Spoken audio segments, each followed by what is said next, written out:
That's Christabel? Yep. You know, because usually 13's a bad age. From the first grade on, she just got hotter every year. Paris Hilton is a bit of a mystery. I feel as though she has been hunting down side quests since the early 2000s. I mean, she's literally a DJ now. But in the early 2000s, she had a chance at the big screen. She started landing roles in a few forgettable films, but in 2008, she landed her first lead role. And the reviews were amazing. She crushed it, and the fans loved it. Some people say that it was better than Lord of the Rings. Paris Hilton was unstoppable. I am of course kidding. The movie was a flop and is now known as one of the worst movies ever made. Today, lady and man, we are watching Paris Hilton's The Hottie and the Nottie. Spoiler alert, it is terrible and kind of creepy. The movie starts with narration from our main character Nate in the first grade. The heavens opened, and that was it. He falls in love with the new girl, Christabel. So he decides to give her a homemade Valentine's Day gift to proclaim his love.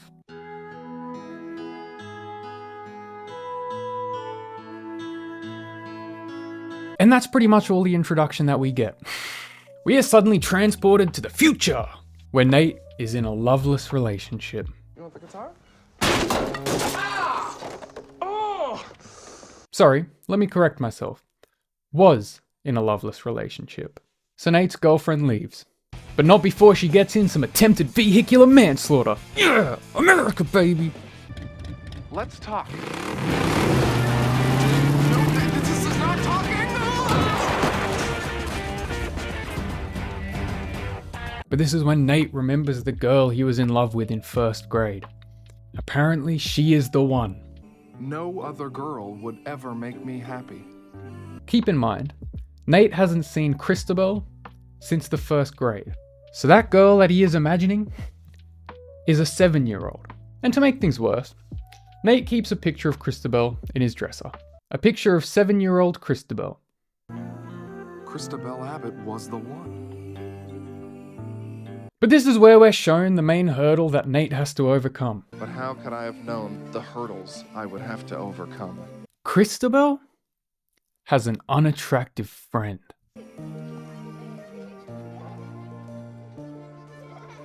So we have the Hottie and the Nottie. Genius. So Nate drives all the way to LA to find his best friend.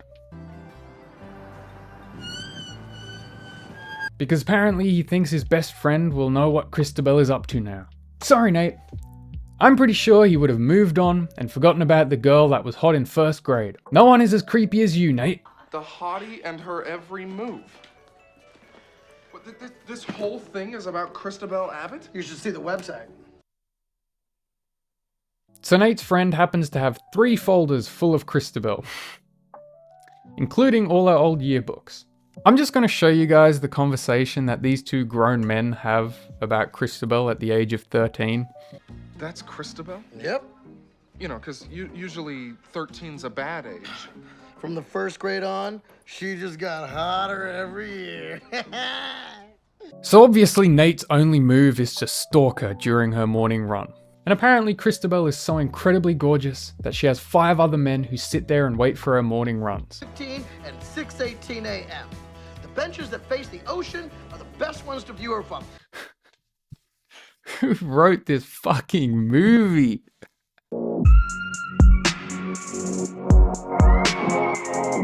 So Nate decides to run after her and sniff her hair. Oh my god. I'm so sorry. Were you sniffing me?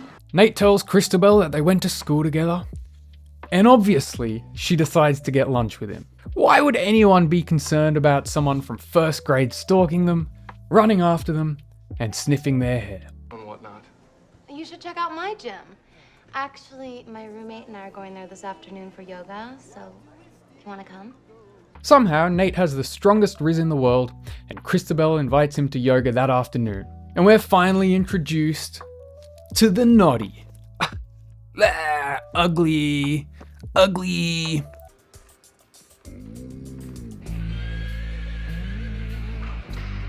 This is June, and somehow Nate accidentally kisses her. What?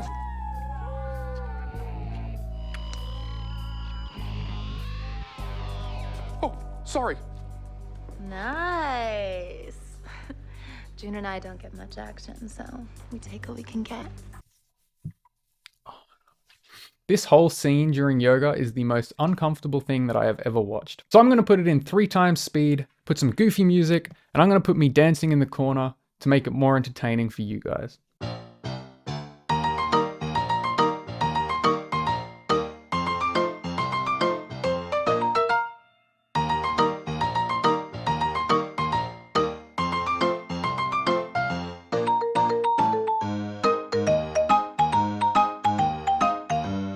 So this is where Christabel tells Nate that she isn't going to date anyone until June finds a man. That's why I've made a promise to myself that I'm not going to date anyone again until June has someone special in her life. I had to put subtitles on because Paris Hilton's acting is just whispering very slowly. Oh, I hated that. Hard part was going without the sex. She's not only smoking hot, she's also extremely horny. That was actually kind of funny. So Nate decides to pay someone to date June, which is harder than you think, because apparently June is so horrendously ugly that people run and hide when they see her. I'm not kidding. I'm late, folks. Just had to grab my keys from the rental office and I'm not feeling too well. Looks like you'll have to find yourself another skipper. Out of my way. So this date is where we start to get a hint that Nate and June actually kind of suit each other because they both want to go to Venice. Venice. Venice? Yeah. That would be my dream day too. Really? Yeah. Wow, anywhere in particular? No, nowhere really. I just heard it's a really great place to go get lost in. Well, it's I want to go to Venice. I'm sure a lot of people want to go to Venice. It's not that unique. Also, June's infected toenail flies off into her date's mouth. Nate, good news! I just lost my toenail.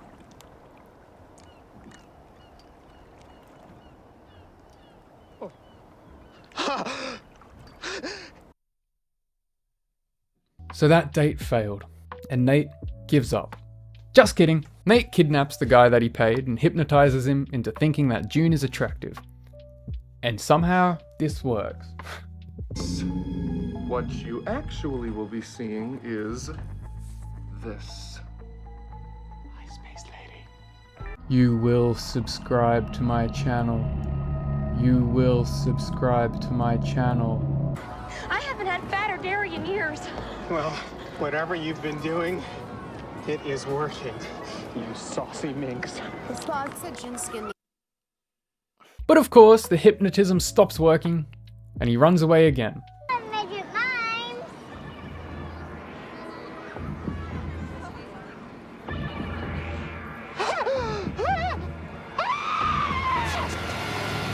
And then June is bullied by a mime. And then she meets a super attractive dude that sweeps her off her feet. Who the fuck wrote this movie? Don't mind him. He's a sad little man.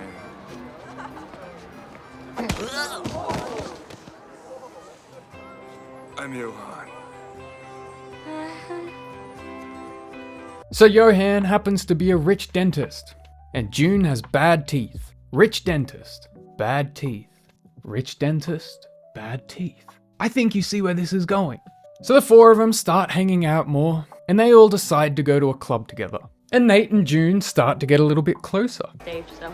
Cool. Plus, I'm trying to avoid being attacked by any scorpion ticks. You're pretty common around these parts.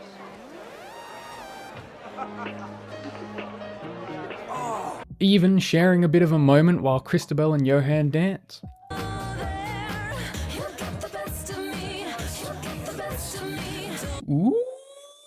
Ooh, who could have seen this coming? Ugh, not this guy. But Nate fucks it up by getting super jealous and spear tackling Christabel in front of everyone.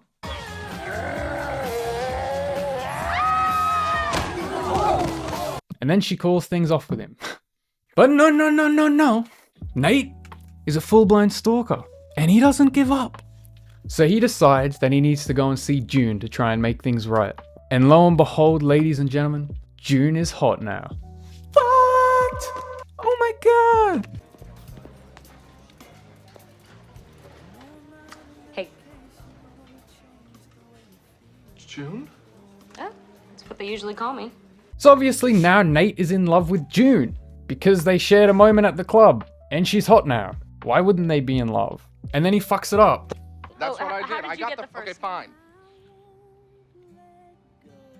I don't know why I did that. You don't know why you did that. June, listen, I'm trying to think. Get out of here. So surely after all of this, Nate would give up, right? No, he doesn't. But now he wants to go back to Christabel instead of June. I don't know. She's really excited to see you. Although I should warn you, she's a little bit. And Paris Hilton's acting in this part absolutely terrifies me. Don't worry. It wasn't the smelly one. Oh. I can tell by the way they sound. Oh God. Not working. It's not working. So Nate is finally gonna get laid.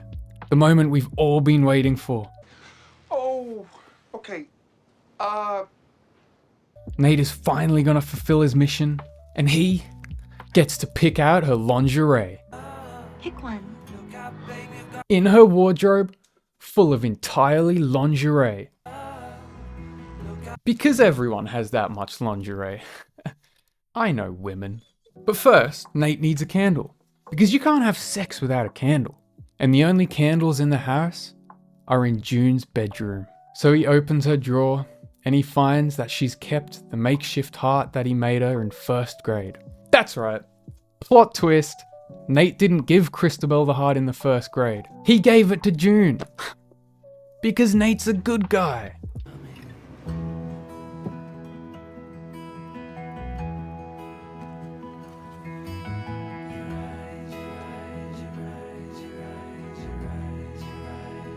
What is it with the fully grown adults in this movie being obsessed with the first grade? The only thing that I remember from the first grade was shitting my pants.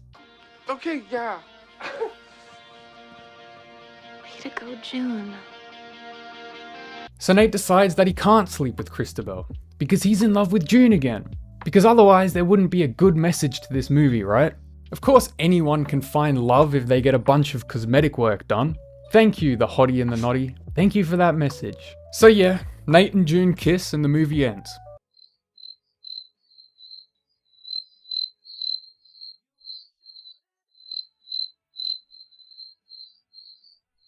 Like that's it. It just ends after the kiss. Well, that was a movie. That's for sure. If for some reason you want to watch this for yourself, the whole movie is available for free on YouTube. And as always guys, thank you so much for watching. Like, share, comment, subscribe.